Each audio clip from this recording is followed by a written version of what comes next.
One of the tricks of this book was to swap viewpoint from being about Elizabeth Woodville, the matriarch of the House of York, the White Queen, to the matriarch of the House of Tudor, of Lancaster, the Red Queen, Margaret Beaufort.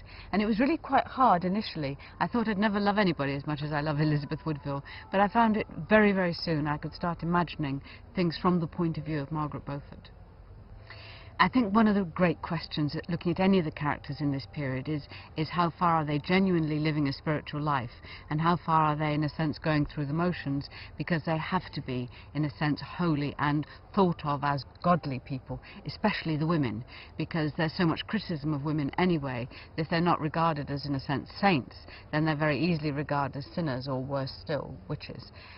In the case of Margaret Beaufort, I think she genuinely had a very solid faith, and that it supported her in times of really hard times. And in a sense, she really believed that she was doing God's work, and that by conspiring and plotting and absolutely being determined in her ambitions to get her son on the throne, she was doing the will of God. The scenes of Mary's childbirth in the book are horrific, but childbirth was horrific in those days. There's no anesthesia at all. There's no idea that pain should be controlled or relieved. It's part of the experience of having a baby to the medieval physicians, and indeed very few people have a physician. You have midwives who would probably be very skilled in folklore terms, but of course some of them don't know anything about, they know nothing about hygiene, and they know nothing about in a sense how to deal with any of the problem births.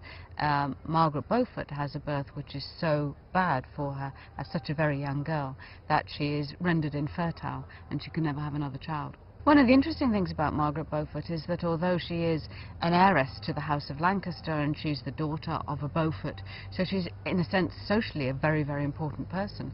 In fact, she is used absolutely as a pawn. She is married very, very young, she's bedded very, very young, and she's sent off to live with her husband.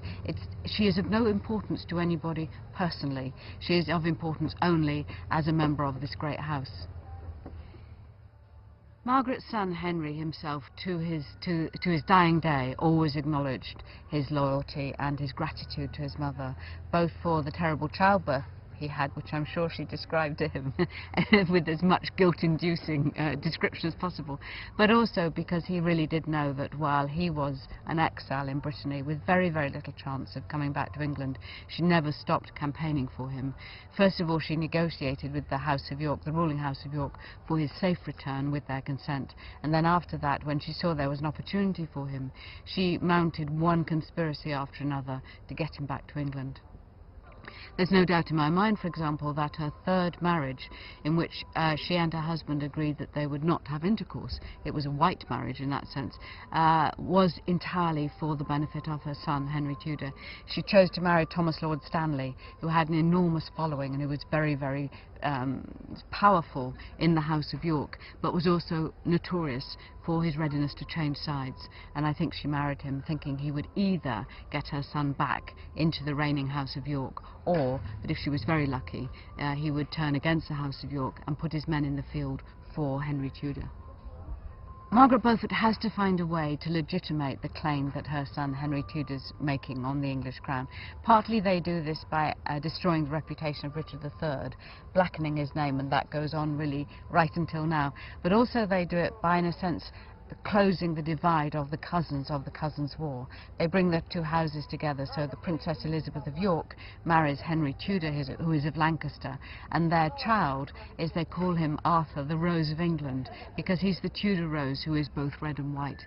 And that, for her, is the absolute coup, that not only does she bring her son back to England, but with him and with this marriage she can bring peace.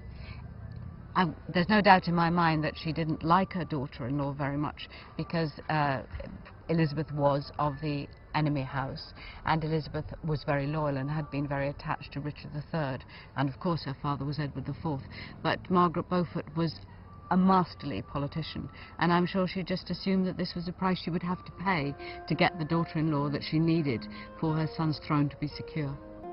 The Lancaster claim to the throne is probably the true one, that that in a sense you have these three boys, the House of Lancaster, the House of York, and then the illegitimate line, which was made legitimate by marriage after the birth of the boys, and that's the House of the Beauforts.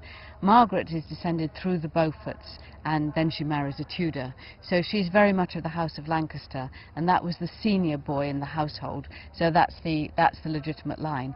The younger son is the House of York, and so when the House of Lancaster line fails, York steps in.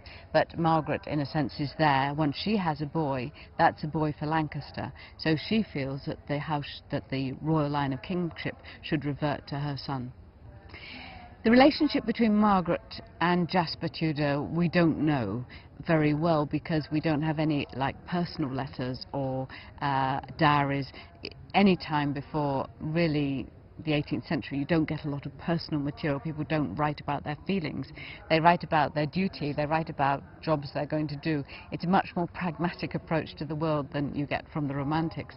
But he was absolutely the defender of her son. He was her only friend when she had no friends at all. He was the one constant male presence in her life. She had 3 husbands, but Jasper Tudor was always her brother-in-law and was always there for her. And, you know, he was a handsome man of her age.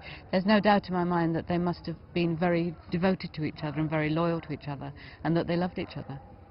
I think what was interesting in this novel was to write a story which is actually about a very passionate and very deep love, but it's that of a mother for her son.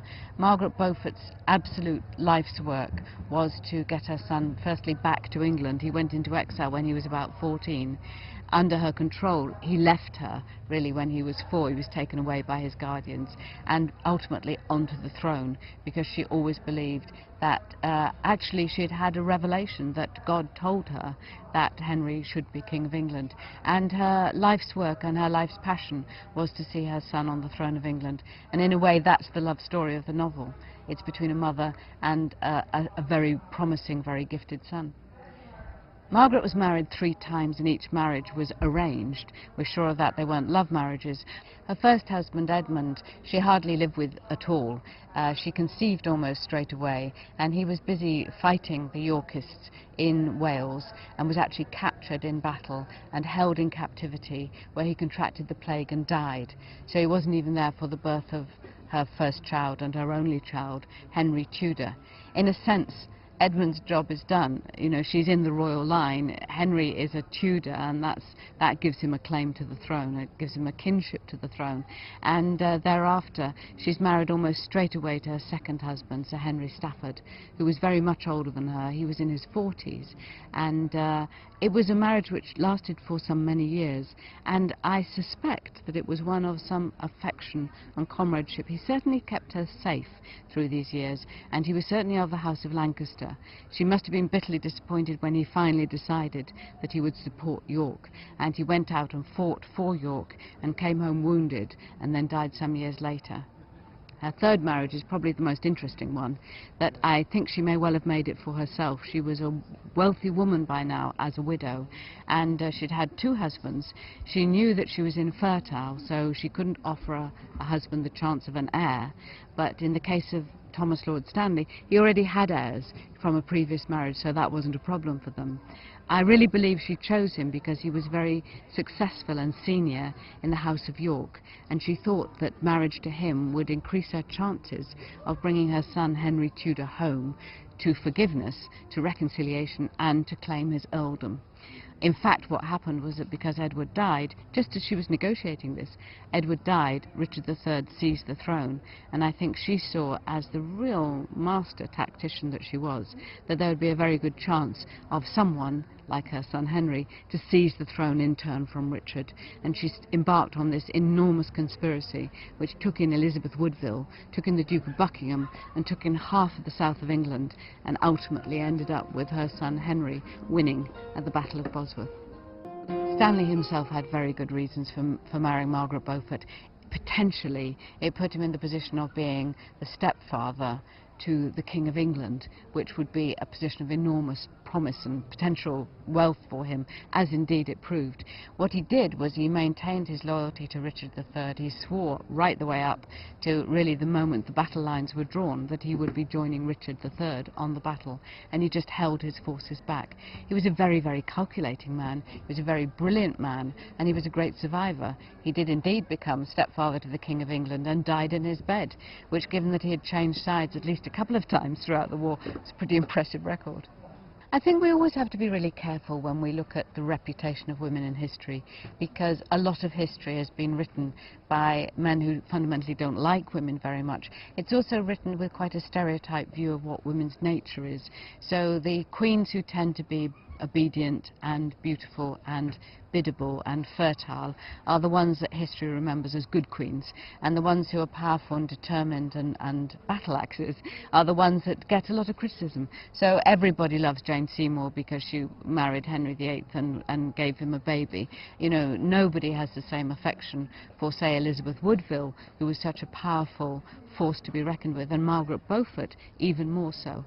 I think she suffers a bit from male prejudice. I think also, to modern historians, one of the really important features of her was her learning, her scholarliness, and her spirituality, her holy life. And of course we live in a secular society that doesn't prize those qualities. But a lot of people think that she was a very, very remarkable woman. You know, she studied French, Latin and Greek on her own account, for her own choice. And I think she must have been a truly remarkable woman, but probably not likeable. I don't think she'd have been a very likeable woman, and if you were her daughter-in-law, as my character, the White Princess, is Princess Elizabeth of York, I think you would have found her a very hard woman to live with. One of the challenges for me in writing a story about a woman who is absolutely driven by her sense of God, in writing her story for a very secular age, is how to explain to the modern reader that what we're talking about here is a genuine experience. And the easiest way for me to do it, and the way that seemed to work well for me in the novel, was to suggest that Margaret Beaufort, who reported in her life having a real sense of the presence of God, that as a little girl she had visions. So I then started to wonder, if Margaret Beaufort as a little girl had visions and a sense of holiness, what would that, you know, in a sense, how can we identify with that? And it made me think of Joan of Arc, you know, another little girl who had absolute visions that drove her to put a king on the throne of France, just as Margaret Beaufort ultimately put a king on the throne of England. Margaret Beaufort would have known about Joan of Arc because her reputation had reached England, and indeed one of her guardians, when she was a little girl, had been responsible for the capture of Joan of Arc and had fought against her. And he himself would tell other people that he had never faced a more formidable foe. So in a sense there you had a connection where you knew there'd be an anecdote. So this very impressionable little girl, looking for a sense of destiny, looking for an understanding of the working of God, heard stories about a girl who clearly did have a sense of destiny, who did understand the workings of God, and who was successful in that. So it was a very good story for me to weave through, and in a sense explained for us why Margaret Beaufort was so driven by her vision of what God should do for England through her son. One of the interesting things about Margaret Beaufort, and we do have records of it, is that she's a very substantial landowner, and she runs her own estates in a very direct way. She has stewards, but she instructs them, and we have some letters and we have some understanding of that.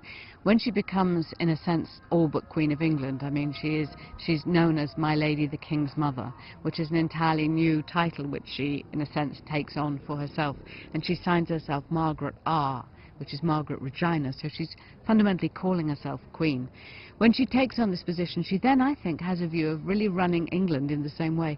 She certainly runs the court, so it is to her that we're indebted to a sort of codified rules, how the court's to run, what they're to do on holy days, what is to happen when the Queen goes into confinement to have a baby.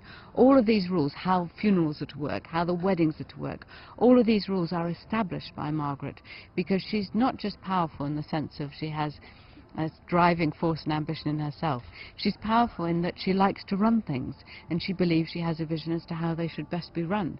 And the position that she gets to, because she gets her son on the throne of England, she gets herself into a position where she can run certainly all of the domestic side of the court of England, and a great deal of her own land and properties herself.